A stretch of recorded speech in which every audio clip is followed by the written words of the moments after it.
You want something reliable, fun, and safe. Safe being the four-letter word that, unfortunately, these rides, well, they're not. In fact, these are the 10 deadliest cars ever built. And not only that, some of these are the worst to own. It feels like it's from 1996. I'm Brad, this is Ideal, and these are the 10 deadliest according to science. Well, according to some statistics on the internet. Like, subscribe, and let's go.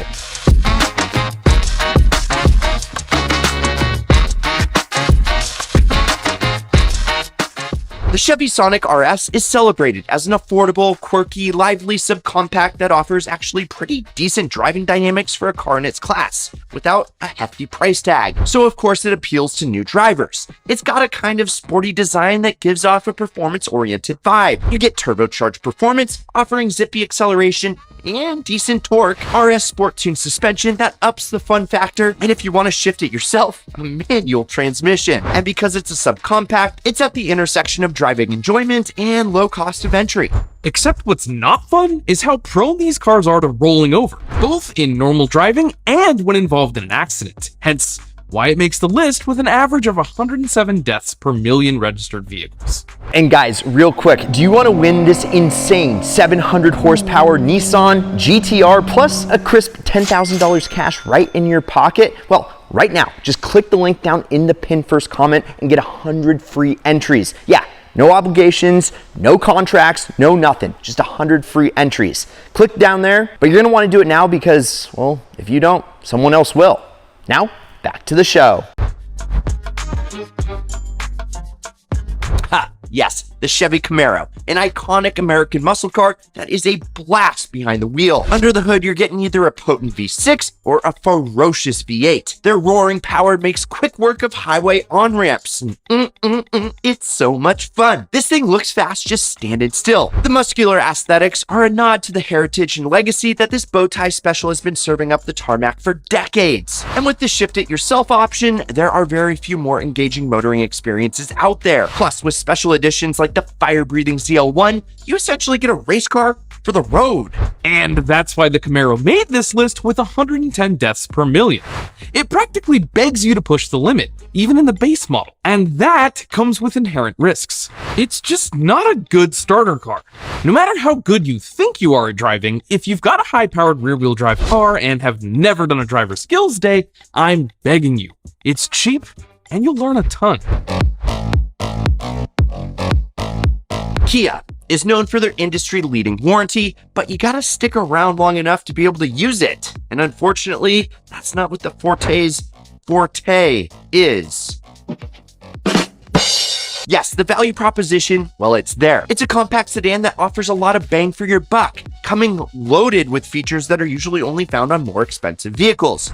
You know what I'm talking about. Touchscreen infotainment systems, advanced safety features, and a comfortable ride. And with modern Kias, well, it all comes standard. And it's cheap, and you can get one with a manual. But that's where it ends. This compact sedan makes the list because when it gets hit, it usually doesn't end well for the occupants. 111 deaths per million.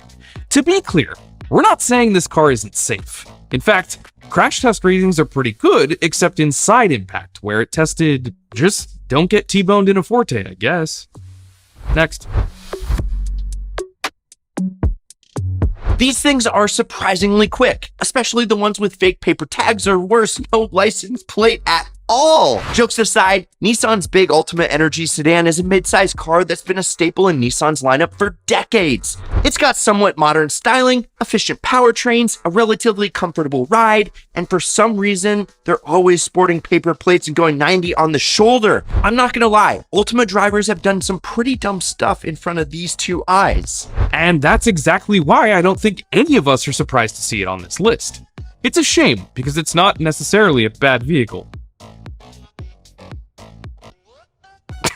Nope, couldn't keep a straight face. The Ultima is pretty bad, but it's not inherently unsafe. It just attracts the wrong kind of drivers, with 113 deaths per million. The Dodge Charger, especially when equipped with a Hemi V8, represents a modern continuation of America's love affair with muscle cars. The name Hemi derives from the hemispherical shape of the combustion chambers inside the engine. It's a design that allows for more efficient airflow, leading to improved combustion and, subsequently, more power. And when power ranges from a potent V6 to a 5.7 liter V8 to a monstrous 6.2 liter supercharged unit of an engine found in the Hellcat that's producing a horsepower figure from around 300 to over 700, fun will be had. It's got extremely aggressive styling, a raw connected driving experience reminiscent of classic muscle, blended with the advantage of modern engineering. Yet, Charger owners, much like the Mustang crowd, can't seem to control their right foot. And not only is it a top contender on this list with 118 deaths per million, but it's the second most deadly vehicle when it comes to other drivers on the road. Sort of surprised it's not the Ultima, actually. The cute little Kia Rio, which I think Rio might be short for Riot. Why? Because its compact size makes it easy to maneuver, and its lightweight makes it actually pretty fun to drive spiritedly. Yeah, it's a no-frills economic commuter, but I think that's what gives it its charm. Except it's not gonna charm you in a wreck. I mean, it makes sense. These cheap subcompact cars make the list. In a crash, they just don't have the mass to compete with better-built, heavier vehicles on the road, which, in this case, unfortunately yields 122 deaths per million. It's the size of a golf cart, gets incredible gas mileage, comes in a variety of vibrant colors to match your personality, and very few cars can compete with this budget-friendly transportation option. My wife tells me that big things come in small packages, and the spark is still strong with us. Right, babe? No. So many owners love the size, tech, and efficiency of the city commuter, not to mention the price. The Spark was discontinued in 2022, but it had a starting price of just $13,600, making it the cheapest new car on sale in the country. Which, if you want to see all the cheapest new cars for sale in the country, check out this ideal vid up here. True, but cheap doesn't always translate to good. And while it's true that sometimes good things come in small packages, Brad, so do horrific accidents. And in a collision, if there's any type of spark, this Chevy's going up in fire. It's tallied up 151 deaths per mil. Let's move on to the top 3. And if you want something to get from point A to point B, this could be your accent of choice. It's super popular for people looking for a budget-friendly ride. Thanks to its good fuel efficiency, decent interior, and tech. I'm gonna stop you right there, because if you want to go from point A to point D, D as in dead, this Hyundai is for you. So if your name's not Wednesday Addams, then I'd choose pretty much anything else, because 152 deaths happen per million registered vehicles. That being said, I've personally logged thousands of miles in an accent, and it was actually a really solid little car, but the numbers don't lie. One of our absolute favorites, the Dodge Challenger.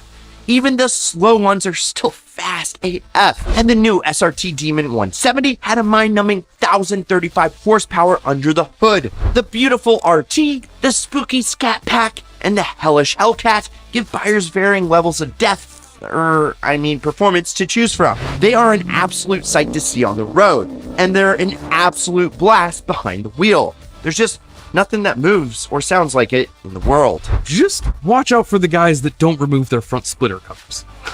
No, seriously, we love the Challenger, but it's a super high performance car that gets purchased by some super low performance drivers. And it's no surprise that it almost takes the top spot with 154 deaths per million. Okay, I'm gonna be honest. I don't really know why you would buy a Mitsubishi Mirage. Yeah, I don't really know why either. It has the highest death rate by a large margin, at 205 per million registered vehicles. It's laughably terrible in virtually every way, including safety. I mean, it could be fun to take lemon racing though, but maybe we'll put in a cage first. Well, there you have it, guys. Do you own one of these cars, or have you ridden in one? Let us know your experiences down below. Now, I can't end this video without first explaining that even the Mirage, for every million cars on the road, just 0.02% have wound up in a fatality. So, are they actually unsafe? Well, That's a pretty small number, but you can't ignore the data. Anyway, if you enjoyed this video, please like, subscribe, and turn on that notification bell because we're coming out with fresh new content nearly every single day. And go check out this new series of Why You Need Up Here or whatever YouTube recommends you watch next down here. I'm Brad, this is Ideal, and stay safe out there, folks. Oh, and promise me one thing, keep living the ideal lifestyle.